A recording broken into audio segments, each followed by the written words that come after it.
Hindi talaga ako mapakali kapag walang tao dito sa bahay. Hello mga mamis, alam nyo ba na simula nung may nangyari sa kapitbahay namin, hindi ako mapakali kapag walang taong naiiwan sa bahay. Lalo na kapag may naiiwan nga sa bahay. Kahit nasa labas ako, ang iniisip ko kung okay lang ba lahat. Kaya naman, ito nga kaagad yung chinek out ko. Sobrang liit lang niya, pero ang linaw pala talaga nito. Motion detection siya, kaya nagno-notify agad sa phone ko kapag may gumagalaw.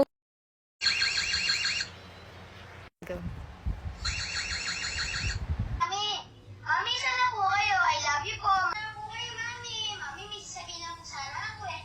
Ano yung sasabihin mo? Mami, pwede po ba ako mag-good? Thank you po, Mami. I love you. Ingat po kayo dyan mo. Sana po makauwi na po kayo agad.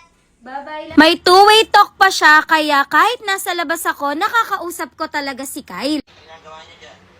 Wala, naglalaro si Kyle, tapos ako nag-edit lang.